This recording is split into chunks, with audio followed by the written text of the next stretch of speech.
আল্লাহ তুমি সব কিচ্ছু জানো, হে আমার প্রভু তুমি আমাকে মাফ করে দাও।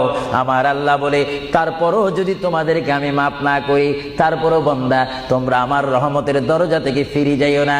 আমি তোমাদেরকে হুকুম দিচ্ছি, ওয়ালাউ আন্নাহুম ইয যালামু আনফুসাহুম জাউকা, বান্দারে যদি গুনাহ করে ফেলো আমার রহমত থেকে মুখ ফিরিয়ে তুমি চলে যাইও না।